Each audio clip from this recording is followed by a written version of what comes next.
Dear students, तो आज linear equation in non variable period 2 में इन दो टाइप्स के कॉम्प्लिकेटेड क्वेश्चंस को हम सॉल्व करेंगे। ठीक है स्टूडेंट्स, तो फर्स्ट क्वेश्चन में देखिए स्टूडेंट्स, यहाँ पर दिया हुआ है 3t minus 2/4 minus 2t plus 3/3 is equal to 2/3 minus t। ठीक है स्टूडेंट्स, तो स्टूडेंट्स एक बात याद रखिएगा, जब भी इस टाइप का क्वेश्चन दिया हुआ हो, ठीक है, तो मैं आपको क्वेश्चन में कुछ मॉडिफाई नहीं कर रहा, मैं उसके नीचे एक स्टेप में मॉडिफाई करके दिखा रहा हूं। तो आप सबसे पहले 3t माइनस 2/4 माइनस यहां पर ब्रैकेट डाल दीजिएगा। ठीक है स्टूडेंट्स, 2t प्लस 3। जब भी याद रखिए यहां पर माइनस साइन हो तो आप यहां ब्रैकेट डालना मत भूलिएगा।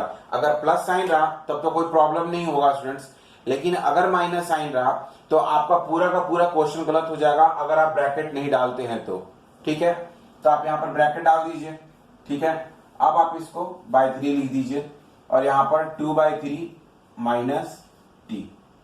ठीक है, अब स्टूडेंट्स क्या कीजिए, इन दोनों का एलसीएम लीजिए। तो देखिए ये दोनों तो प्राइम नंबर है, मतलब ऐसा नंबर जिसका सिर्फ दो ही फैक्टर्स है, 1 या फिर इटसेल्फ। तो 4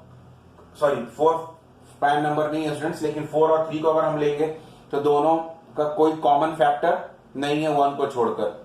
ठीक है स्टूडेंट्स, तो इसका एलसीएम कितना हो जाएगा, 12। ठीक है स्टूडेंट्स, अब 4 3 जा 12। ठीक है, 4 3 जा 12, तो 4 3 जा 12 होता है, तो 3 आंसर आ रहा है। देखिए मैं आपको करके दिखा रहा हूं, ठीक है ना, क्योंकि अगर आप दूसरे प्रोसीजर से जाएंगे कि ऊपर भी मल्टीप्लाई करना नीचे मल्टीप्लाई करना, तो ये क्या हो जाएगा, ये बहुत लेंदी होने लगेगा। ठीक है, तो देखिए अगर आप ये नहीं जानते तो मैं आपको बता रहा हूं, 4 ये जो एलसीएम है ना स्टूडेंट्स, इसको 4 से आप डिवाइड कीजिए। तो एलसीएम को आप 4 से डिवाइड कीजिएगा तो आंसर आपको कितना आएगा, 3 आएगा। ठीक है, और ये जो आंसर 3 आ रहा है इसको आप ऊपर न्यूमरेटर में मल्टीप्लाई कीजिए। देखिए कुछ इस तरीके से 3t माइनस 2। ठीक है स्टूडेंट्स, अब इसको मैं रब कर दे रहा हूं, नहीं तो स्पेस नहीं बचेगा इधर। उसके बाद फिर यहां माइनस लिखिए। ठीक है स्टूडेंट्स, अब देखिए 3 के टेबल में 4 टाइम्स में 12 आता है। ठीक है, तो आप यहां 4 लिखिए। ठीक है, और 4 2t प्लस 3। ठीक है, और यहां पर कुछ नहीं है स्टूडेंट्स, तो आप यहां पर 1 लेकर चल सकते हैं। तो इनका एलसीएम कितना हो जाएगा, 3। ठीक है, और ये कितना हो जाएगा, देखिए 3 के टेबल में 1 टाइम्स में 3 आता है, तो 2 इंटू 1।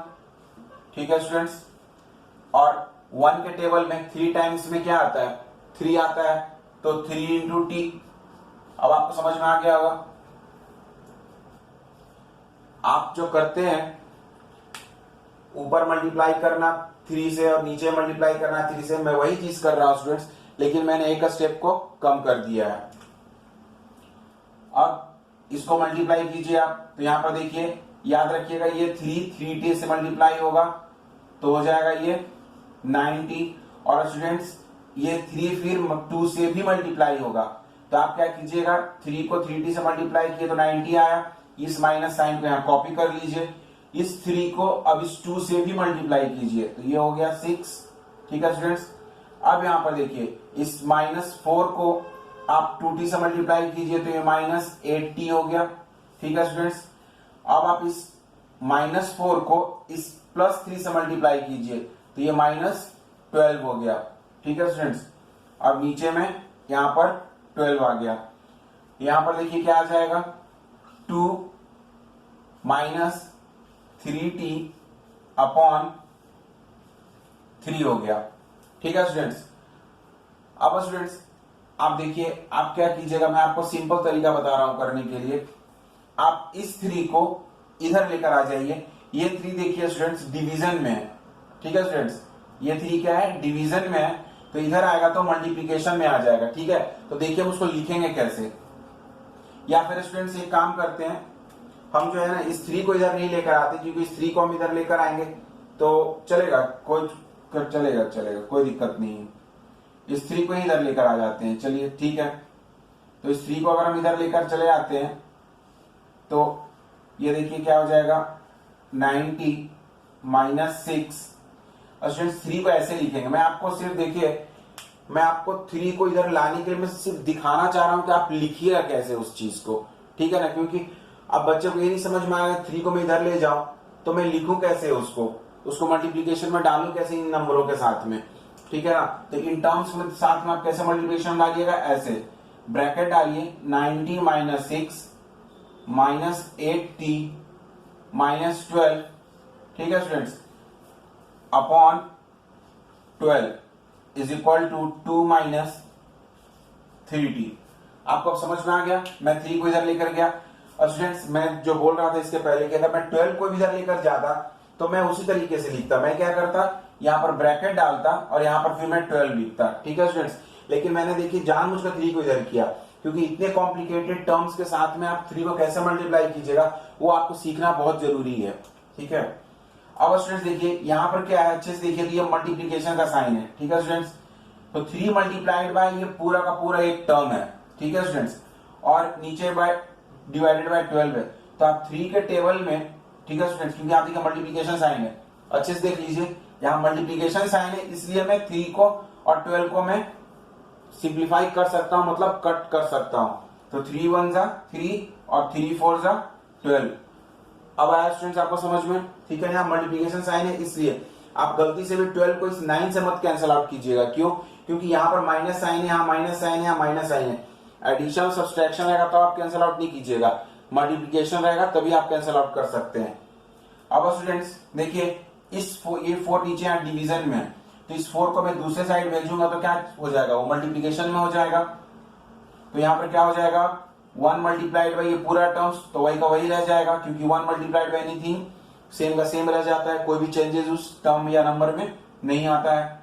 तो 90 minus 6 minus 8t minus 12 is equal to, अब स्टूडेंट देखिए मैं 4 यहां लिखूंगा, ठीक है ना, और ब्रैकेट फिर डालूंगा और मैं 2 माइनस 3t लिखूंगा, ठीक है स्टूडेंट्स। तो ये क्या हो गया 4 मल्टीप्लाइड बाय 2 माइनस 3t। आपको समझ में आ रहा है। अब 9t माइनस 8t सिमिलर वाले टर्म्स को देखिए, 6 माइनस 8t स्टूडेंट्स कभी नहीं होगा। आप लोग बच्चे लोग क्या करते हैं, कभी कभी 6 माइनस 8t कर देते हैं और 8t माइनस 12 कर देते हैं। आप ऐसा गलती से भी नहीं कीजिएगा। 9 जो सेम टर्म हो, सिमिलर टर्म हो, आपने क्लास 7 में पढ़ा है सिमिलर टर्म्स, ठीक है ना स्टूडेंट्स। तो सिमिलर टर्म्स जो, तो 9t और 8t देखिए दोनों सिमिलर टर्म्स, क्योंकि 9 के बाद यहाँ t आ रहा है और यहाँ भी एक नंबर डिजिट है उसके बाद भी t आ रहा है।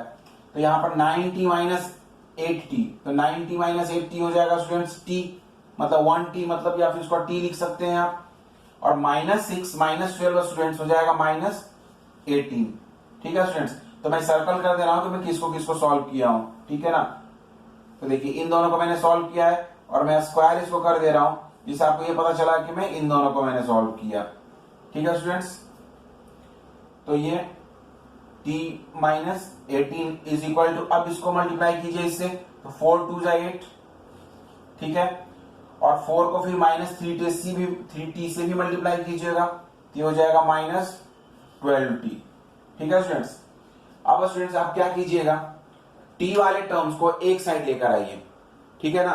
ये t देखिए इक्वल टू की साइड भी t है, इक्वल टू की साइड भी t है, तो t वाले टर्म्स को एक साइड लेकर आइए। अब आप बिल्कुल फ्री है कि इधर आप इसको उधर लेकर जाइए या फिर इसको इधर लेकर आइए, ठीक है स्टूडेंट्स। आप कुछ भी कर सकते हैं, इस t को इधर लेके जा सकते हैं और या फिर इस 12t को इधर लेकर आ सकते हैं लेफ्ट हैंड साइड में, कोई प्रॉब्लम नहीं है। तो मैं क्या करता हूं, 12t को मैं लेफ्ट हैंड साइड में ही लेकर आता हूं, ठीक है। तो t और स्टूडेंट्स अब देखिए यहां पर ये माइनस साइन है यहां पर, ठीक है, 12t के सामने क्या है, माइनस साइन है। तो जब ये इक्वल टू के लेफ्ट हैंड साइड में आएगा तो उसका साइन चेंज होकर प्लस हो जाएगा, ठीक है ना। तो ये हो जाएगा प्लस 12t। अब स्टूडेंट्स ये 18 देखिए, 18 का यहाँ पर कोई काम नहीं है। क्यों नहीं है काम, क्योंकि 18 8 के साथ ही ऐड हो सकता है या सब्सट्रैक्ट हो सकता है, तो हमको 18 को दूसरी साइड शिफ्ट करना पड़ेगा। तो 18 के सामने देखिए कौन सा साइन है, माइनस का साइन है। तो ये 18 जब दूसरे साइड जाएगा राइट हैंड साइड में, तो ये प्लस हो जाएगा, तो 8 प्लस स्टूडेंट्स हो गया 18। ठीक है स्टूडेंट्स, अब उसके बाद फिर देखिए ये t प्लस 12t। अगर आपको ये नहीं समझ में आ रहा है कि ये सर ये t प्लस 12t कितना होगा, तो मैं आपको एक सिंपल तरीका बताता हूं। अगर आप इसको एक एप्पल मान लीजिए और इसको 12 एप्पल मान लीजिए, तो स्टूडेंट्स कितना हो गया, 1 एप्पल प्लस 12 एप्पल, 13 एप्पल हुआ कि नहीं हुआ। उसी तरह से 1t प्लस 12t कितना हो जाएगा, 13t। ठीक है, ये 13t हो गया। और स्टूडेंट्स ये कितना हो जाएगा, 18 प्लस 8 प्लस 18 26। ठीक है स्टूडेंट्स, अब मैं यहां पे आपको करके दिखा रहा हूं। तो अब ये t देखिए, 13 और t एक दूसरे से मल्टीप्लीकेशन में है। 13 और t स्टूडेंट्स एक दूसरे से क्या है, मल्टीप्लीकेशन में, यहाँ 26 है। तो हमें मालूम है कि 13 के सामने प्लस साइन है, नो डाउट, बिल्कुल हमें मालूम है। लेकिन 13 तो मल्टीप्लीकेशन में है t के साथ में, ये तो आपको देखना पड़ेगा। ठीक है ना, तो अगर 13 प्लस के साथ प्लस रहता है, यहाँ पर t रहता 13 प्लस t, तो आप 13 को उधर ले जाते 13 माइनस में हो जाता। लेकिन स्टूडेंट्स यहाँ 13 t के साथ मल्टीप्लीकेशन में है, देखिए यहाँ मल्टीप्लीकेशन साइन है, इसलिए आप 13 को क्या कीजिएगा, दूसरे साइड जब शिफ्ट कीजिएगा तो वो डिवीजन में चला जाएगा। तो आप ऐसे लिखिएगा उसको, t is equal to 26 divided by 13। ठीक है स्टूडेंट्स, डिवीजन मतलब हम डायरेक्ट उसको नीचे से डिनोमिनेटर में लिख देंगे। ठीक है, तो अब 13 के टेबल में स्टूडेंट्स देखिए, 13 के टेबल में 26 आता है, तो 13 1 जा 13 और 13 2 जा 26। ठीक है स्टूडेंट्स, तो कितना आंसर हो गया, 2/1, therefore t is equal to 2। ठीक है स्टूडेंट्स, आपको समझ में आ गया ये आंसर। ठीक है, अब चलिए आते हैं इस क्वेश्चन के ऊपर। यहां पर स्टूडेंट्स देखिए क्या करना है आपको, इस 5 को इस साइड शिफ्ट करना है और इस 2 - 6y को आपको इस साइड शिफ्ट करना है। ठीक है स्टूडेंट्स, तो आप शिफ्ट कीजिए, 5 को इधर शिफ्ट करते हैं, तो 5 3y प्लस 4। ठीक है स्टूडेंट्स, अब इस -2 को वैसे ही रहने देते हैं। देखिए स्टूडेंट्स, यहां नीचे ये डिवीजन में था, ठीक है, तो दूसरे साइड जाएगा तो ये मल्टीप्लीकेशन में हो जाएगा। और मैंने आपको बताया है कि मल्टीप्लीकेशन में कैसे करते हैं, कैसे लिखते हैं मल्टीप्लीकेशन में यहाँ पर। ठीक है, अब ये इधर जाएगा तो ये पूरा का पूरा टर्म मल्टीप्लीकेशन में हो जाएगा। तो देखिए ये क्या लिखेंगे यहाँ पर, 2 - 6y। ठीक है स्टूडेंट्स, आपको समझ में आ गया होगा। ठीक है, अब उसके बाद 5 को आप 3y से मल्टीप्लाई कीजिए, तो कितना हो जाएगा, 15y। ठीक है स्टूडेंट्स, इस 5 को, और देखिए अब यहां पर माइनस साइन नहीं है स्टूडेंट्स, प्लस साइन है, तो आप 5 को +4 से मल्टीप्लाई कीजिए, कितना हो जाएगा, +20।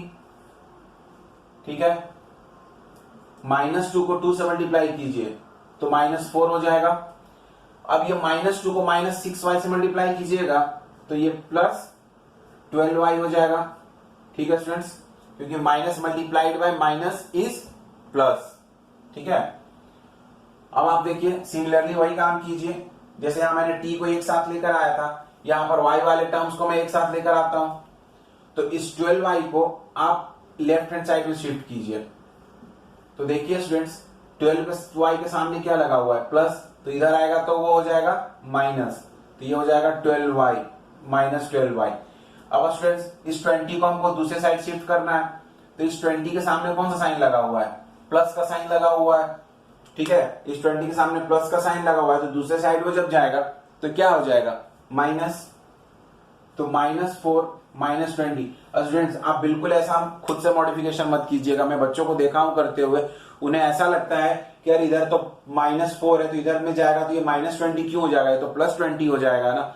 ठीक है, क्योंकि वो अपने आप सोच लेते हैं कि नहीं आंसर ऐसे कैसे आ सकता है, ऐसा बिल्कुल नहीं, जैसा क्वेश्चन में है दिया हुआ उसके अकॉर्डिंग आपको बस करते जाना है, आपको बिल्कुल नहीं सोचना है कि माइनस आ रहा है या प्लस आ रहा है। ठीक है स्टूडेंट्स, तो जब इस 20 के सामने देखिए प्लस साइन है, तो जब दूसरे साइड जाएगा तो ये -20 हो जाएगा।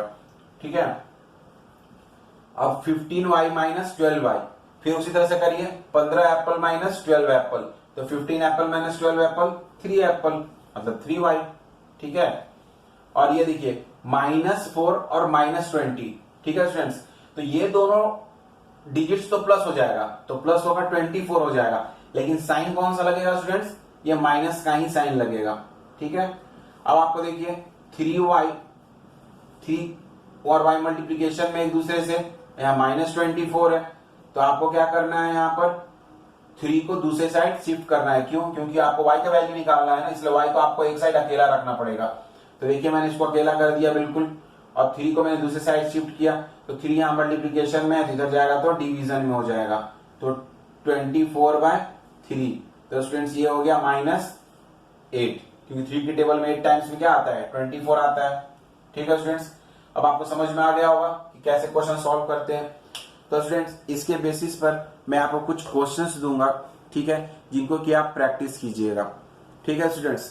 उसके बाद इसके बाद वाले वीडियोस में फिर हम धीरे धीरे वर्ड्स प्रॉब्लम देखना चालू करेंगे, ठीक है ना, और उसके लैंग्वेज को समझेंगे। वो बहुत इंपॉर्टेंट है उसके लैंग्वेज को समझना। अगर हम वर्ड्स प्रॉब्लम के लैंग्वेज को नहीं समझ पाएंगे तो हम उसको सॉल्व नहीं कर पाएंगे। तो इस वीडियो में बस इतना ही। अब इसके बेसिस पर क्वेश्चन सॉल्व कीजिएगा। अब आप इसको कॉपी कर लीजिए।